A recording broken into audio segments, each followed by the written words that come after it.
Hey guys, Kev here, and I have a overview / review to do for you of the D-Cipher prototype. This is from MrMr Designs. So I had in the Ronin previously, and then this is the next one that he has on the docket. This one's actually up for pre-order right now. I believe I did an unboxing of this with something else, and then I did a prototypes that I have in right now kind of overview. But I wanted to give this one its own little bit of spotlight. It's up for pre-order right now on the MrMr Designs website. Link down in the description. It's going for 245 bones currently. He has 100 spots for pre-order at that $245 price point, and then he said it's going to go up to $265 after those 100 spots get filled, and then retail will be somewhere around $275. I think those numbers were estimates, so don't hold me to that. But right now you can get this for $245 on pre-order. This is the D-Cipher, and this is the one with the Tanto. There's also a drop point version. And it is an interesting piece. I like how thin it is. I love the flipper tab. It's got this sort of thin, long kind of feel to it. Kind of gives me combo vibes of like a TRM Atom and a Shirogorov, or something like that. And it's got a little bit of umnums in the blade. I just think it looks really cool, but it's got its own flair and uniqueness to it. Which is cool. It comes in this raindrop carbon fiber. I believe that's the only version available currently. So you get the raindrop and you get M390 in either a drop point or a Tanto for $245. I think that's pretty solid price point, right at that $245, $250 price. And if you get it at $265, I think that's pretty good too. It is a steel liner lock, and again M390, and then the raindrop carbon fiber. I believe the hardware is all titanium, so it can be anodized to your leisure. Except for this clip is going to be steel, obviously. The flipper tab right here is really cool. I love the design. It's very slimline, built into the handle. And it has really good and aggressive jimping. And the way with the liner lock, it catches your finger and you just whip it out there. I mean, it really is a satisfying deployment. I'll say for a knife that only has a flipper tab, so it does not have a way to reverse flick it or do anything else, the only way to open this is this flipper tab. It is very satisfying. They did a really good job dialing that in. This is OEM'd by Bestex. That's another thing to note. The action is really good. Pulls back. That detent is really crisp and dialed in. When it drops, it will hit your nail. You'll see that there. And then smooth shake down. Of course, you can do it the normal way and close it like that. Let me clean this blade off. You have, again, a hand satin M390 blade that will be in production. I think this prototype is Magna Cut, but in production, it's M390 because the overseas manufacturers, they can't get Magna Cut anymore. So that's just not a possibility. There's also this spot right here, it looks like, where the detent ball hole is outside of the frame. I'm pretty sure he told me that's going to be covered up, obviously, in production. So you won't have that, and obviously it'll say M390 right there. The ergonomics are, in my opinion, very good. You have this grip back here that's very comfortable. It's about a 3.6-inch blade. And overall, we can take a look compared to, let's grab the Devo Stout. Right there. You're looking at a bit longer than the Stout at 3.3. That's 3.6. I'm pretty sure. Excuse me. I'm pretty sure. What else I have? What else do I have here? I'm looking for something a little longer. That's not longer kept. I have the Malibu, I think is at 3.4. See if we get any closer. If you guys can't tell, I'm not a big fan of the larger knives. Quiet Carry Waypoint, maybe? Is that guy closing in on 3.5 there? Yeah, we're getting a little closer. We're inching towards our goal here, guys.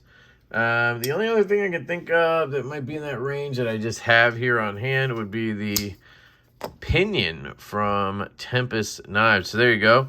That's right around 3.5 inches, I think. And again, still a little bit short. So again, you're looking at 3.6 on the D-Cipher. So cool stuff. Love that Tanto. I love how it has that kind of like, just, I don't know what you call it, but I call it kind of like Umnumzani. Or even, maybe it's the Nkosi Tanto, I'm not sure. But it just has that secondary sort of compound grind look to it with the different finish, right? Like that looks more like a belt satin on that end. And then you have the hand satin right there. Nice and thin stock. Really comfortable again in the hand in both grips like that. It is a flat grind, obviously. Just a cool looking knife. Now, in terms of gripes, what do I have? So I have two things on this knife that I don't love. And it's probably what will keep me from ordering it personally.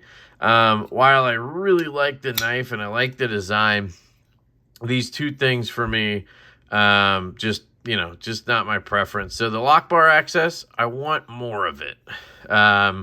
You can get in there, relatively easy. But I'm just one of those people who has a really bad like corner here on my thumb.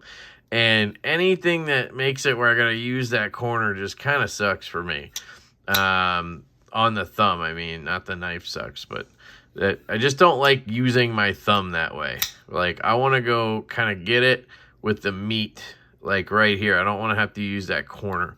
But it does work. It's honestly not a big deal, but, and left-handed, it's no big deal at all. And if you disengage knives like this, right?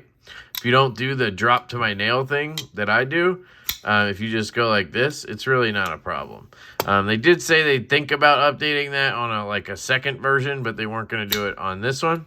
And then the other thing, this one bugs me a little bit more, is the clip not being reversible. So if you look at it, the way this clip is mounted, let me see if I can zoom in. The way this clip is mounted is there's these two notches right here. So you unscrew this, and then you just notch it in, and then you tighten it down, right? So in theory, at least, and I could be wrong, the only thing they would have to do to make it reversible is put the two notches right here. That's it. You would literally just have two notches right there. Now, I understand they mounted the clip this way because they wanted it to be really minimal and simplistic and clean, right?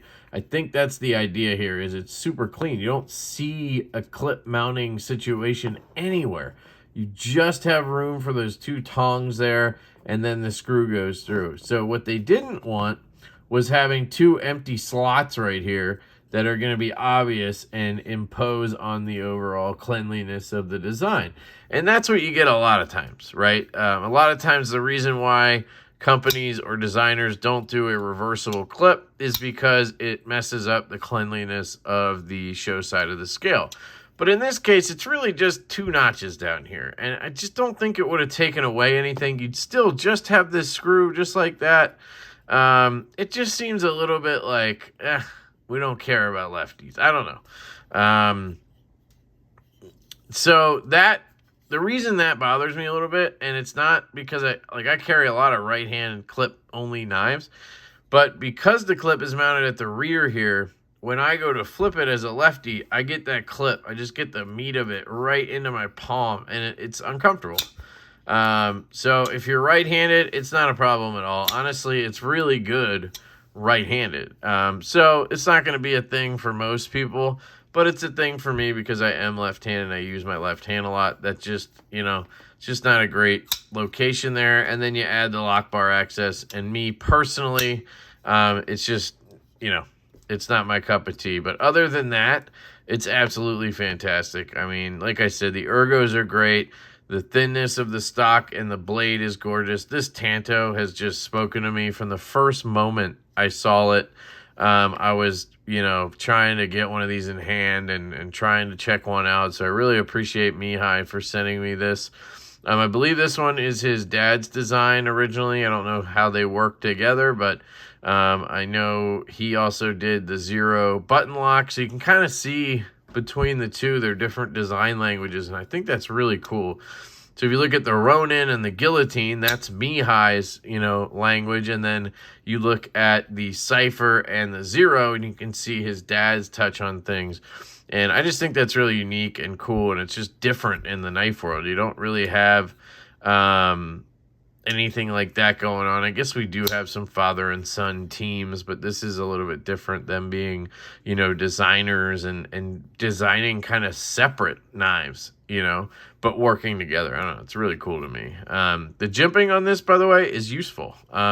It looks like it's just kind of there for show, but it's in a good spot. So my thumb actually lands and uses it. If I'm choked back, I'm right on it.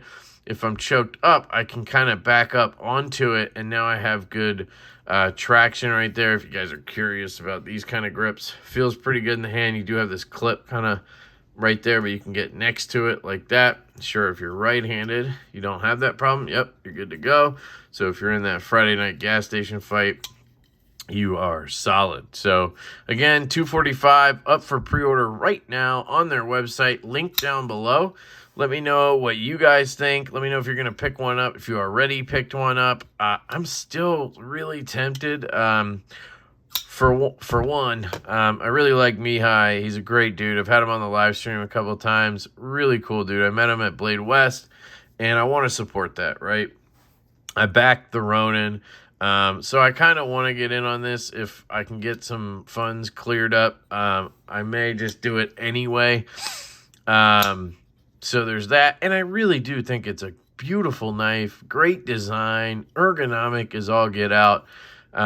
So I really do kind of want to overlook those two things I mentioned that are my personal kind of preference. By the way, this is a titanium backspacer, I would assume. I'm guessing that's just like the blade in there. Hold on, let's see. It's got to be titanium. I don't know. You could check the website, but it should be a titanium backspacer if it's at $245. I would just assume it is. So, yeah, really cool. And I love that they went with this raindrop carbon fiber because it's just different. It's not what everybody's doing, so cool knife. So let me know what you guys think. Thank you again to Mihai. Love that logo, by the way. Hope you guys have an absolutely fantastic day, and I will catch you later.